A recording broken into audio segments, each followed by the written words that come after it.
Hello दोस्तों, आप सब कैसे हैं? आशा करते हैं आप सब अच्छे होंगे। दोस्तों, आज आप सबके लिए लेकर आए हैं उत्तर प्रदेश बीपीओ के लिए जो यूपी ट्रिपल एससी आयोग द्वारा आयोजित किया जाता है, उसके लिए जन्म मृत्यु संशोधन अधिनियम 2023 जो आया था, इसी के बारे में यहाँ पर डिटेल में देखेंगे। तो ये जो जन्म मृत्यु अधिनियम 2023 है, एक किसका अमेंडमेंट है? एक्ट 1969 का 1969 का ये संशोधन इसमें किया गया है। ठीक, तो सबसे पहले इसके बारे में देख लेते हैं। जो आपका जन्म मृत्यु संशोधन अधिनियम है, या कह सकते हैं जन्म मृत्यु किसके अंतर्गत आता है? समवर्ती के अंतर्गत आता है। ठीक, और ये जो एक्ट अधिनियम था, इसको लोकसभा से कब पारित किया गया था? 26 जुलाई 2023 को। तो बेसिक चीज़ें आप सबको पता होनी चाहिए, बाकी टॉपिक वाइज अच्छे से करवा देंगे हर टॉपिक, तो आप सब वीडियो में बने रहें। तो चलते हैं, आप सब अच्छे से समझिए, आपको एकदम बेहतरीन समझ में आ जाएगा। तो सबसे पहले यहाँ पर लिखा हुआ है एक्ट 69 ए पार्ट है। ठीक, अब 1969 जन्म मृत्यु अधिनियम 1969 की एक धारा 7 जो किसको एक्सप्लेन करता है? रजिस्ट्रार। तो जन्म मृत्यु अधिनियम, या अगर हम अधिनियम खाली करें 1969, तो आप समझ जाइएगा कि जन्म मृत्यु अधिनियम है। तो धारा 7 किसके बारे में बता रहा है? रजिस्ट्रार के बारे में बता रहा है। ठीक, अब इसके बारे में देख लेते हैं क्या लिखा हुआ कि धारा 7 के 5 में उप रजिस्ट्रार की बात किया गया है। अब मूल अधिनियम में क्या कहा गया था, क्या व्यवस्था थी मूल अधिनियम में? मतलब जो 1969 का था, अभी संशोधन वाला नहीं देख रहे। 1969 में क्या कहा गया था उप रजिस्ट्रार के बारे में? मुख्य रजिस्ट्रार के पूर्व अनुमोदन से रजिस्ट्रार अपने अधिकार क्षेत्र में उप रजिस्ट्रार की नियुक्त कर सकता है और अपनी शक्तियों को सौंप सकता है। तो इसके बारे में सबसे पहले बता दें कि उप रजिस्ट्रार किस धारा में दिया गया है? 7 के 5 में, 7 के 5 में। तो मूल अधिनियम में कहा गया है कि जो रजिस्ट्रार है, ठीक, वो उप रजिस्ट्रार की नियुक्ति कर सकता है, लेकिन किसके एडवाइस पर? मुख्य रजिस्ट्रार के एडवाइस पर। ठीक, पूर्व अनुमोदन पर। और उसको क्या कर सकता है? उप रजिस्ट्रार को रजिस्ट्रार अपनी शक्तियां भी दे सकता है काम करने के लिए। ठीक, लेकिन अब इसमें थोड़ा संशोधन कर दिया गया 2023 में। अब संशोधन क्या किया गया है? अब इसमें परिवर्तन किया गया है। क्या परिवर्तन किया गया है कि उप रजिस्ट्रार और किसी आपदा या महामारी की दशा में विशेष उप रजिस्ट्रार की नियुक्त कर सकता है। अब इसमें यही संशोधन किया गया कि यदि कोई आपदा आ जाए, जैसे महामारी, जैसे कोरोना आ गया, तो उस कंडीशन में उप रजिस्ट्रार क्या कर सकता है कि उप रजिस्ट्रार की नियुक्ति कर सकता है।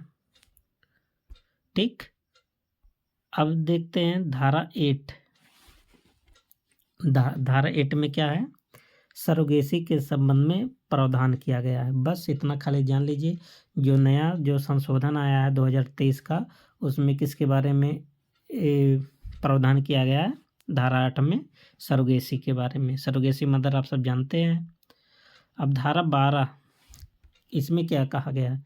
रजिस्ट्रार जन्म या मृत्यु का पंजीकरण पूर्ण करेगा तो 7 दिनों में एक तेला देने वाले को प्रमाण पत्र देगा।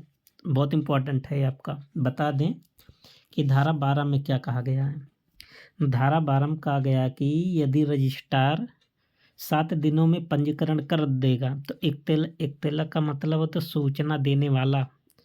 जैसे कोई मर गया गांव में या कोई पैदा हो गया, तो उसको सूचना रजिस्ट्रार को देता है। एक आदमी, कोई भी दे सकता है। तो जो सूचना देगा उसी को बोलते एक तेला बोलते हैं। तब यही बोला गया कि रजिस्ट्रार जो है 7 दिन के अंदर रजिस्ट्रेशन की प्रक्रिया पूर्ण कर लेगा और जो सूचना देगा उसको प्रमाण पत्र देगा। ठीक, कौन सा प्रमाण पत्र? यदि जन्म हुआ तो जन्म प्रमाण पत्र, यदि मरा हुआ है कोई व्यक्ति तो उसको मृत्यु जन्म प्रमाण पत्र देगा। और जो जन्म प्रमाण पत्र देगा ना, अब वो किस रूप में होगा? इलेक्ट्रॉनिक्स या हस्ताक्षराधीन होगा। मतलब इलेक्ट्रॉनिक्स मतलब जो ऑनलाइन वाला हो गया वो वाला दे सकता है, या हाथ से बना कर दे सकता है। वैसे अब उस पर ऑनलाइन वाला सिस्टम आ गया, क्योंकि अब CRS पोर्टल से निकलता है, सिटीजन रजिस्ट्रेशन सिस्टम। ठीक, तो धारा 12 आपको समझ में आ गया। आगे देखते हैं 1969 जो पुराना वाला था, 1969 की एक धारा 13, अभी संशोधन नहीं देख रहे हैं, अब 1969 में देख रहे हैं। धारा 13 में कहा गया कि जन्म और मृत्यु का विलम्ब रजिस्ट्रीकरण के बारे में बताया गया था। विलम्ब रजिस्ट्रीकरण मतलब जैसे यदि कोई यदि कोई बच्चा पैदा होता है तो 21 दिन के अंतर्गत, या मृत्यु होता है तो 21 दिन के अंतर्गत आपको रजिस्ट्रेशन कराना अनिवार्य होता है। लेकिन बाय चांस से यदि कोई व्यक्ति 21 दिन के अंतर रजिस्ट्रेशन नहीं करवाता है, तब उसके ऊपर कोई शर्त रखा गया, कुछ जुर्माना रखा गया, फीस रखा गया, आर्थिक दंड रखा गया। उसी के बारे में बताया गया धारा 13। अब देखिए उसी में धारा 13 के 2 में परिवर्तन किया गया है। जो एक्ट 1969 था उसकी धारा 13 के 2 में परिवर्तन किया गया है। सबसे पहले देख लेते कि मूल अधिनियम में क्या था। मूल अधिनियम मतलब 1969 में क्या प्रावधान था।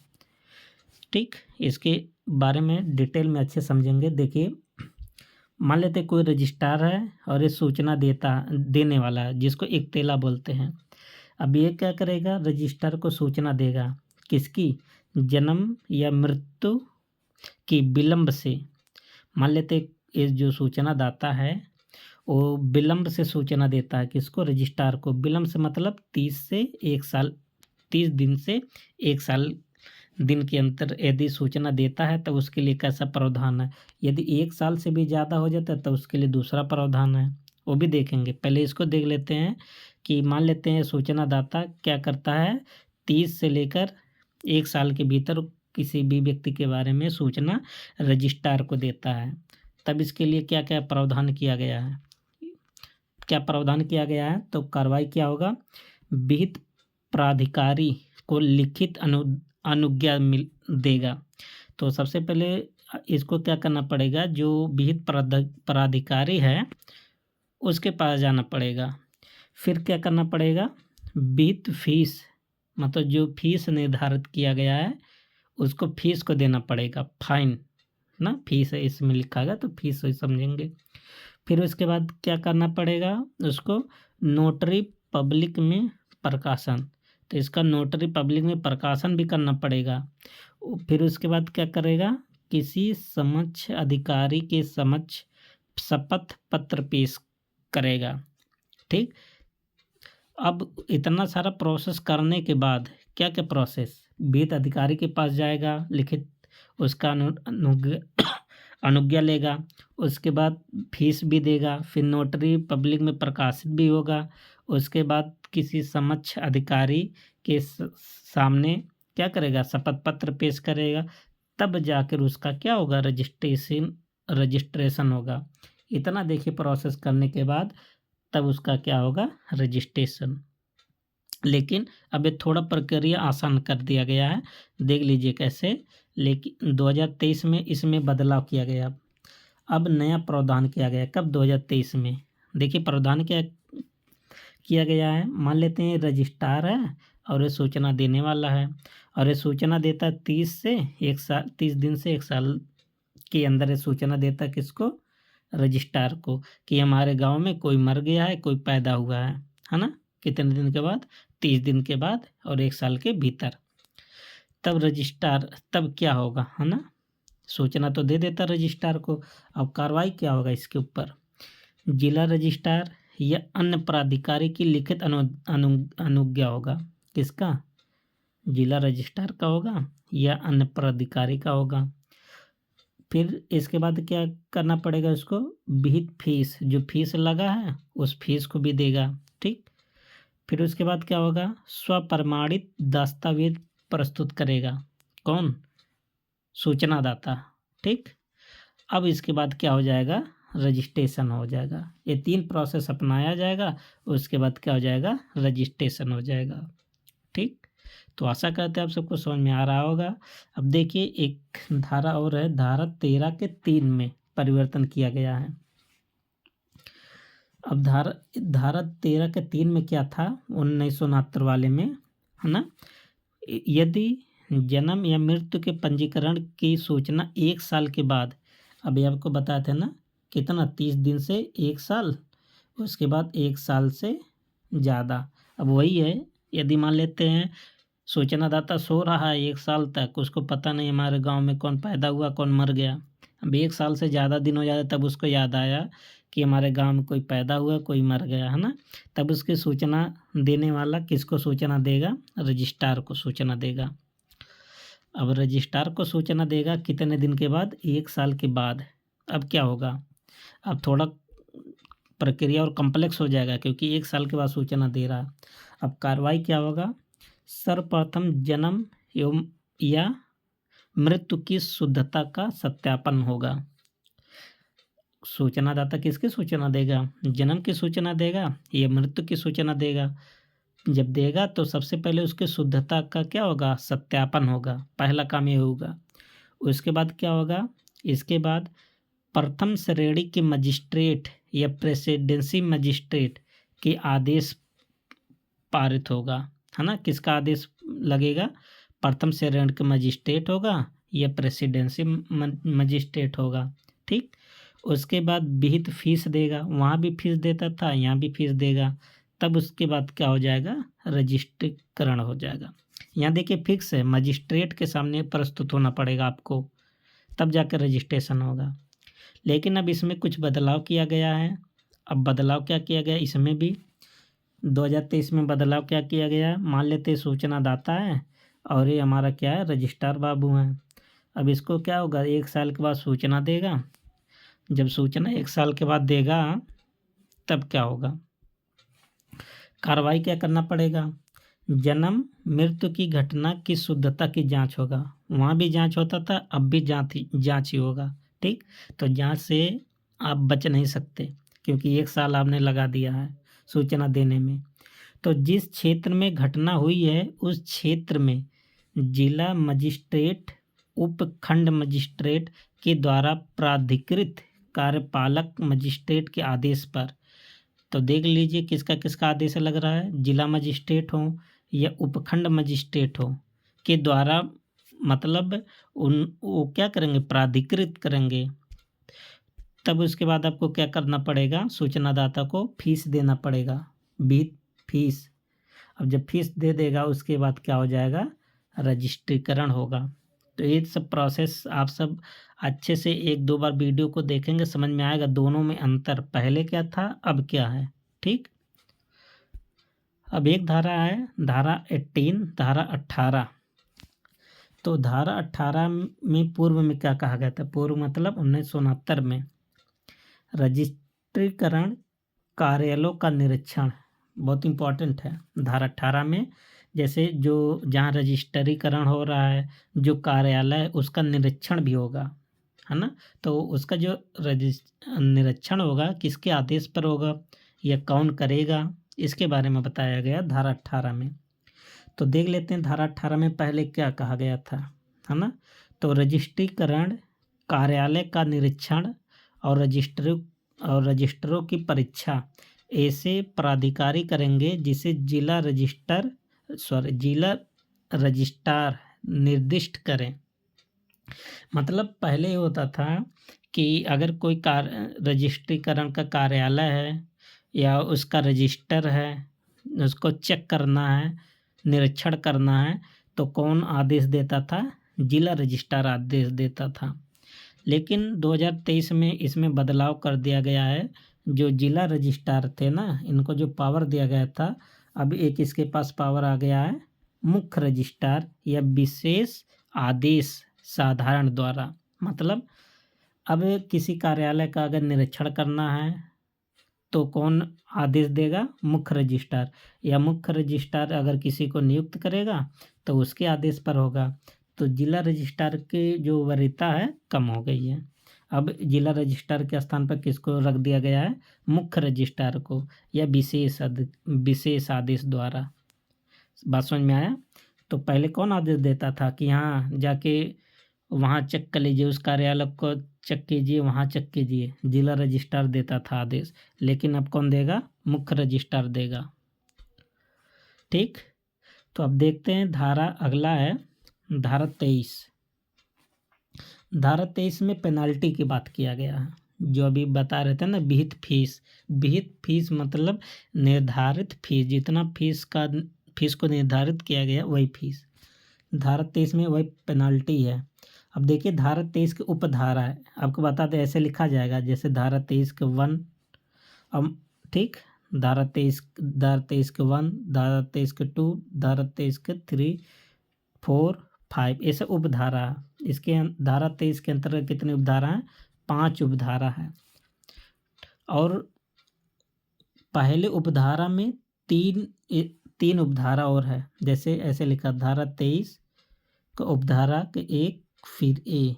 ठीक, धारा 23 उपधारा के 1 फिर बी, यही तीनों है। अब इसके बारे में आपको बता दें, देखिए धारा 23 में आपको पता चल गया पेनाल्टी है। अब इसके अंतर्गत धारा 23 के अंतर्गत कितने उपधारा आते हैं? 5, 1, 2, 3, 4, 5।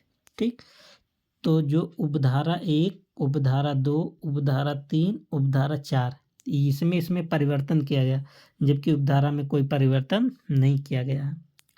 अब उपधारा 1 के सी वाले सेक्शन में परिवर्तन किया गया है। बात को सीधे समझिए, अब इसको आगे बताएंगे। जो धारा 23 का उपधारा 1 है, इसके किस सेक्शन में परिवर्तन किया गया है? सी वाले में। अब देखते हैं सी वाले में क्या था, क्या परिवर्तन किया गया है। ये देखिए ऐसे लिखा हुआ है, धारा 23 का 1 का सी, गा का मतलब होता है सी। ठीक, अब पहले देख लेते हैं क्या था एक्ट 1969 की धारा 11 में क्या था।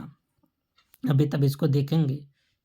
तो धारा 11 में था एक्ट 1969 में कि सूचना देने वाले का रजिस्टर पर हस्ताक्षर, मतलब ऐसा व्यक्ति जो रजिस्ट्रार के पास जाके सूचना देगा कि फलाने गांव में मर गए हैं या फलाने के बच्चा पैदा हुआ, तो उसका क्या करेगा? हस्ताक्षर लेगा। कौन? रजिस्ट्रार।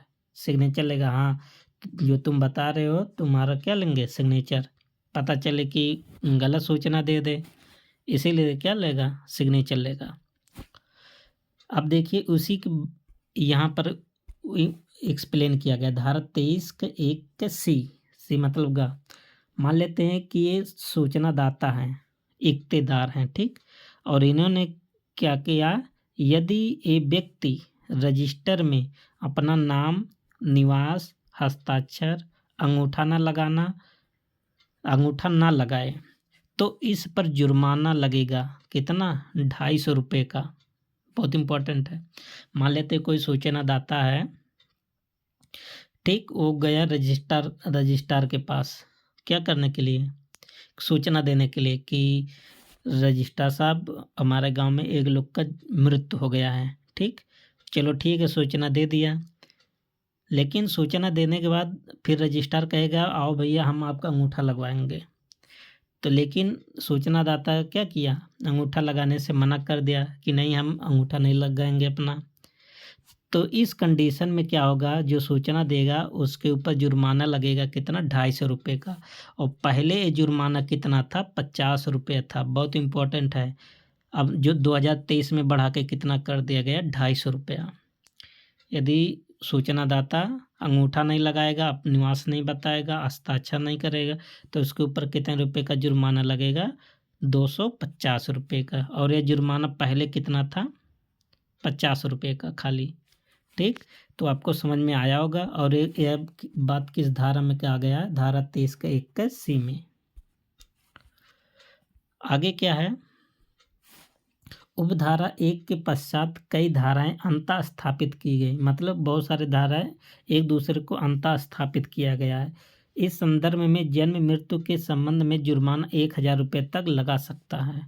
ठीक, आगे क्या है? धारा 23 के 2, अभी आपको बताया था ना, धारा 23 में कुल कितना उपधारा है? 5 उपधारा है। तो आपको धारा 1 तो पढ़ा दिए, अब 2 पढ़ना है, 3 पढ़ना है, 4 पढ़ना है, 5 में कोई नहीं पढ़ना है क्योंकि इसमें संशोधन नहीं हुआ है। तो वही है धारा 23 का 2।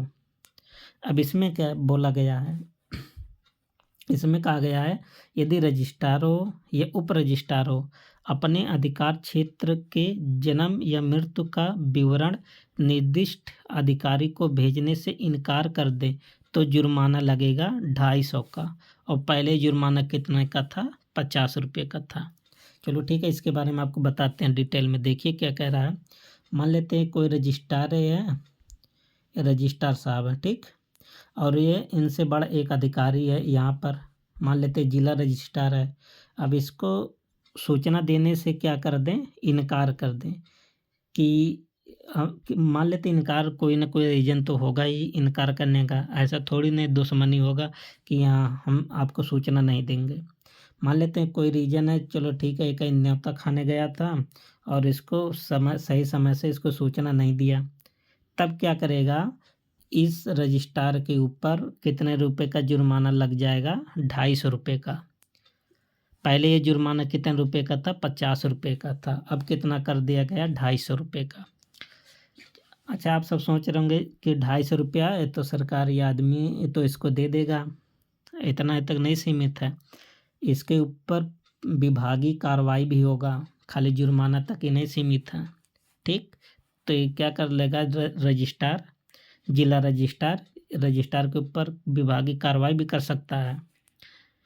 समझ में आया है। तो धारा 2 का 23 में क्या कहा गया है, अगर रजिस्ट्रार जिला रजिस्ट्रार को सूचना नहीं देगा या अन्य किसी बड़े अधिकारी को सूचना नहीं देगा तो इसके ऊपर 250 रुपये का जुर्माना लगेगा। पहले जुर्माना कितने रुपये था, 50 रुपये, अब 250 हो गया। ये बात कहाँ कहा गया है, धारा 23 के 2 में। अब इसके पहले देख लेते हैं कि मूल अधिनियम में क्या था। मूल अधिनियम मतलब 1969 में। तो पहले क्या था, रजिस्ट्रार था। मान लेते हैं ये रजिस्ट्रार मुख्य रजिस्ट्रार को या किसी निर्दिष्ट अधिकारी को जन्म या मृत्यु की प्रविष्टियां भेजेगा। ये सब कहाँ लिखा गया, 19 के 1 में। तो रजिस्ट्रार का काम है भाई, रजिस्ट्रार छोटा है तो अपने बड़े लोग को क्या भेजेगा, जन्म मृत्यु की सूचना भेजेगा, प्रविष्टियां भेजेगा। इस बात को कहाँ जिक्र किया गया है, धारा 19 के 1 में। अब धारा 23 के 3, धारा 23 के 1, धारा 23 के 2 और 3 पढ़ रहे हैं, 2 तक पढ़ चुके हैं। अब देखिए धारा 23 का 23 में क्या कहा गया है। मान लेते हैं चिकित्सा अधिकारी है या अन्य कोई व्यक्ति है ना, पहले चिकित्सा अधिकारी का जिक्र होता था। यदि कोई व्यक्ति प्रमाण पत्र देने से मना कर दे जिसे उससे अपेक्षा की गई हो तो उस पर जुर्माना लगेगा 50 रुपये का। मान लेते हैं कोई अस्पताल है या अन्य कोई सरकारी इंस्टीट्यूट है, तो उसमें मान लेते हैं चिकित्सा अधिकारी है या अन्य कोई व्यक्ति जिसको जिम्मेदारी दी गई है इस काम करने के लिए, और वह क्या करता है, प्रमाण पत्र देने से मना कर देता है। मान लेते हैं कोई गया प्रमाण पत्र लेने और उसको मना कर दिया चिकित्सा अधिकारी या अन्य कोई जिसको बनाया गया है, तो उसके ऊपर कितने रुपए का जुर्माना लगेगा, 50 रुपये का। ये बात कहाँ कहा गया है, धारा 23 के 3 में। एक और देख लेते हैं, धारा 23 के 4, लास्ट यही है। यदि कोई व्यक्ति इस अधिनियम का उल्लंघन करे तो 10 रुपये का जुर्माना लगेगा। ये पहले कहा गया था, ये जो अधिनियम है इसका अगर कोई उल्लंघन करेगा तो पहले कितने रुपए जुर्माना लगता था, 10 रुपये का, लेकिन अब जुर्माना कितना रुपया बढ़ा दिया गया है, 250। अब 10 रुपया नहीं लगेगा, अब कितना देगा जुर्माना, 250 रुपये, ठीक। अब इसके अंतर्गत एक उपधारा और है, धारा 23 के 4 का उपधारा 4, ठीक, को अंतः स्थापित किया गया है और जुर्माने की राशि को कितना बढ़ा दिया गया है, 1000 तक बढ़ा दिया, इसका उपधारा है। आगे क्या है, धारा 25 के का, ये नया धारा जोड़ा गया है इसमें 2023 में। धारा 25 के का याद कर लीजिए, बहुत इंपॉर्टेंट, क्योंकि ये पहले नहीं था, अब इसको 2023 में नया धारा जोड़ दिया गया है। और धारा 25 के का किसके बारे में बताता, अपील के बारे में। बहुत इंपॉर्टेंट है, ये भी देख लीजिए। इसमें अधिकार दिया गया है पब्लिक को, अपील है ना। तो देखते हैं क्या इसमें है, आपको समझाते हैं। मान लेते हैं कोई व्यक्ति है ना, कोई व्यक्ति ये रजिस्ट्रार है आपके क्षेत्र का, और एक कोई व्यक्ति इस रजिस्ट्रार से, इसके काम से संतुष्ट नहीं है, इसके कार्रवाई से बहुत व्यथित हो गया है इस रजिस्ट्रार से कि काम नहीं सही किया, उसका सही समय से काम नहीं दिया। मान लेते 30 दिन के अंतर्गत देना होता है, मान लेते 30 दिन के अंतर्गत प्रमाण पत्र नहीं दिया, तब ये व्यक्ति क्या करेगा, अब इसकी शिकायत 30 दिन के अंदर, दिन याद कर लीजिए कितने दिन के अंदर, 30, किसके पास जाएगा, जिला रजिस्ट्रार के पास जाएगा। किसकी शिकायत लेकर, इस रजिस्ट्रार की जो सही समय से काम नहीं किया। तो 30 दिन के अंदर किसके पास है, व्यक्ति लेकर पहुंचेगा, जिला रजिस्ट्रार। अब जिला रजिस्ट्रार मान लीजिए ये भी एकदम पूरा वही है, कामचोर है। जिला रजिस्ट्रार मान लेते हैं उस व्यक्ति का काम जिला रजिस्ट्रार भी नहीं सुना, सही समय से नहीं दिया काम, नाखुश हुआ व्यक्ति। तो अब 30 दिन के अंतर्गत इस सूचना को कहाँ पर जाएगा, मुख्य रजिस्ट्रार जो राज्य पर होते हैं इसके पास जाएगा। कितने दिन के अंदर, यहाँ भी 30 दिन के अंदर जाएगा। अब ये जो मुख्य रजिस्ट्रार है ना, किसी भी हाल में इस काम को करेगा। अपील फाइल होने की तारीख से 90 दिन के अंदर, दिन बहुत इंपॉर्टेंट है, याद कर लीजिए, 90 दिन के भीतर अपील का निश्चयन किया जाएगा। किसी भी हाल में कौन करेगा, मुख्य रजिस्ट्रार जो राज्य पर सबसे बड़ा अधिकारी होता है। ठीक, तो यही नया धारा जोड़ा गया था, कौन, 25 के का अपील। तो इसमें पावर भी है, आप कह सकते हैं, है ना, आम नागरिक का, कि अगर कोई नहीं सुनता तो उसके अपील ऊपर भी अपील कर सकते हैं।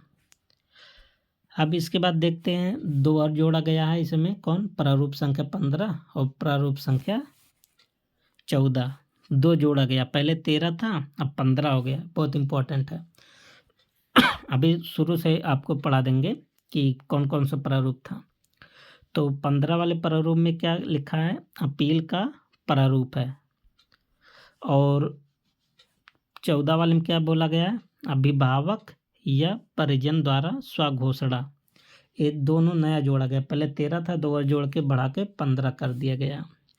अब देख लेते हैं क्या क्या प्रारूप है।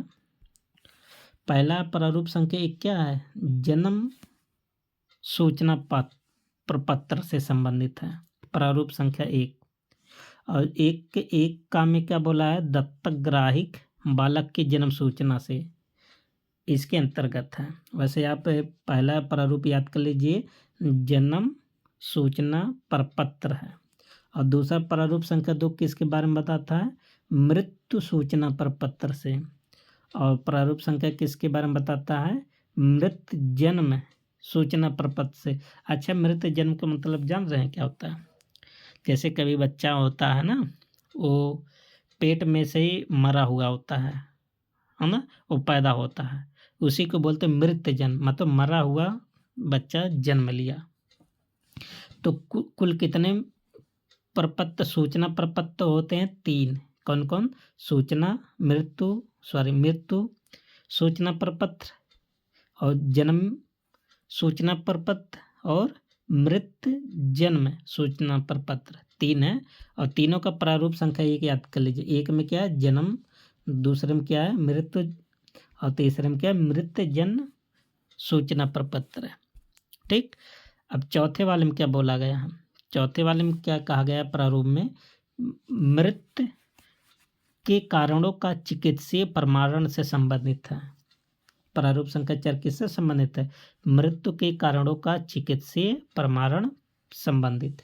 और 4 किसके बारे में बताता है, इसी के अंतर्गत है संस्थागत मृत्यु। जैसे संस्थागत मतलब कोई अस्पताल हो गया है, अन्य कोई संस्था हो गया, सरकारी संस्था हो गया, जहाँ पर मृत्यु हो गई तो उसके बारे में बताया गया। और 4 के काम में क्या बोला गया, गैर संस्थागत मृत्यु, जैसे घर हो गया या अन्य कोई जगह हो गया, तो ये चिकित्सीय प्रमाण पत्र संबंधित है, चाहे संस्थागत हो या चाहे गैर हो, है ना। अब इसके बाद अब आगे देखते हैं प्रारूप संख्या 5। ये प्रमाण पत्र है। प्रारूप संख्या 5 में क्या कहा गया है? जन्म प्रमाण पत्र। और प्रारूप संख्या 6 में क्या है? मृत्यु प्रमाण पत्र। पंजीकरण की घटना के प्रमाण पत्र हैं। तो 2 प्रमाण पत्र आपका होता है, तो याद कर लीजिए कौन कौन सा। जन्म होता है, मृत्यु होता है। मृत जन्म नहीं होता है, ठीक, क्योंकि तो बच्चा तो पहले से मरा हुआ पैदा हुआ होता है, उसका तो मृत जन्म प्रमाण पत्र का कोई मतलब नहीं है, ठीक। अब आगे क्या है? 7वां प्रारूप संख्या 7। ये यहाँ अब देखिए 3 रजिस्टर से संबंधित आ गया। जन्म, यहाँ पहले 7वां क्या है? जन्म रजिस्ट्रीकरण है। 7वां क्या है? 8वां क्या है? मृत्यु से संबंधित है। और 9वां क्या है? मृत जन्म। ये अस्थाई कार्यालय अभिलेख हैं, बहुत इंपॉर्टेंट है। कार्यालयीय अभिलेख हैं। कौन कौन था? 7, 8, 9। उत्तर प्रदेश जन्म मृत्यु पंजीकरण 2002 में नियम 17 में इन्हें अस्थाई महत्व अभिलेख कहा गया है, ठीक। ये भी इम्पोर्टेंट है। तो जन्म रजिस्ट्रेशन से कौन संबंधित है? 7। और मृत्यु से संबंधित कौन है? 8। और मृत जन्म रजिस्ट्रेशन से कौन संबंधित है? 9। और इसी को क्या बोला जाता है? अस्थाई कार्यालय अभिलेख। और देख लेते हैं 10 अनुलब्धता के बारे में बताता है। और 11 क्या है? यहाँ देखिए रिपोर्ट आता है। अब 3 आपको रिपोर्ट पढ़ना है। 11, 12, 13। 11 क्या है? जन्म की मासिक रिपोर्ट। 12 आपका मृत्यु की मासिक रिपोर्ट। और 13 क्या है? मृत जन्म की मासिक रिपोर्ट। 3 आपके रिपोर्ट के संबंध में है। पहले आपका ये 13 ही था, यही 13 तक ही पढ़ना था, लेकिन 2023 में 2 और बढ़ा दिया गया। वही जो आपको बताए हैं कौन कौन सा, 14 और 15। 14 क्या बताता है? अभिभावक या परिजन द्वारा स्वघोषणा, ठीक। और 15 क्या बता रहा है? अपील का प्रारूप, मतलब किस प्रकार से अपील दे सकते हैं, आपको ये भी समझा चुके थे। आगे क्या है? नवीन संशोधन। अब देखिए नवीन संशोधन क्या किया गया है? एक तो घटना है, एक तो सूचना देने वाला है ना। अगर घटना संस्थागत है, दत्तकग्राही। संस्थागत अगर घटना होता है तो दत्तकग्राही क्या करते हैं? उसके माता पिता बनेंगे। अगर एकल माता पिता या अविवाहिता माँ है तो उसके कौन बनेंगे? सूचनादाता माता पिता बनेंगे। सरोगेसी द्वारा बच्चे का जन्म अगर होता है तो उसके जैविक माता पिता क्या बनेंगे? सूचनादाता बनेंगे, ठीक। विशिष्ट दत्तक ग्रहण एजेंसी द्वारा दत्तक ग्रहण, मतलब अगर आप किसी बच्चे को मतलब गोद लिए हैं तो वो कौन उसके सूचनादाता बनेगा? एजेंसी प्रभारी, जिस एजेंसी से आप लिए हैं, ठीक। और अगला क्या है? एक अनाथ या परित्यक्त बच्चा बाल देखभाल संस्था में बच्चा, मतलब अगर कोई बच्चा अनाथ है या उसको कोई त्याग दिया, उसको आप ले लिए हैं, या बाल गृह से आप लाए हैं, है ना, अपने घर लाए पालने के लिए बच्चे को, तो उस कंडीशन में सूचनादाता कौन बनेगा? तो जो संस्था का प्रभारी बनेगा, जो अनाथ है, अनाथालय, अगर आप अनाथालय से लाए हैं तो अनाथालय का जो प्रभारी होगा वो सूचनादाता बनेगा, या उसकी देखभाल करने वाला सूचनादाता बनेगा, ठीक। मतलब जिस संस्था से लाए उस संस्था का जो मालिक है या देखभाल करने वाला है वो सूचनादाता बनेगा और रजिस्ट्रार को क्या देगा? सूचना देगा। सरोगेसी क्लिनिक में सरोगेसी के माध्यम से बच्चा जन्म, मतलब अगर कोई सरोगेसी क्लिनिक है, अस्पताल है, और वहाँ सरोगेसी के माध्यम से बच्चा पैदा होता है, तब कौन सूचनादाता बनेगा? तो सरोगेसी क्लिनिक का प्रभारी, मतलब जैसे अस्पताल है तो अस्पताल में बच्चा होता है तो अस्पताल का जो इंचार्ज है वो बनेगा सूचनादाता।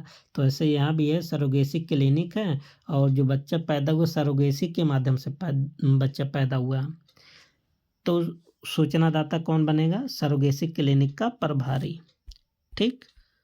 तो बस यहाँ तक कि 2023 में यही संशोधन हुआ था, जो मोस्ट इम्पॉर्टेंट था आपको बता दिया गया, इसी में से पेपर में आएगा।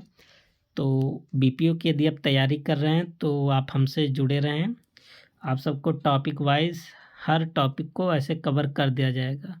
और आप सब देख रहे हैं कंटेंट बहुत अच्छा है, ऐसा कंटेंट बहुत ही कम लोग दे पाते हैं। तो आप सब चैनल को सब्सक्राइब कर लीजिए और हमारे यूट्यूब चैनल को सपोर्ट कीजिए। तब तक के लिए best of luck. Thank you.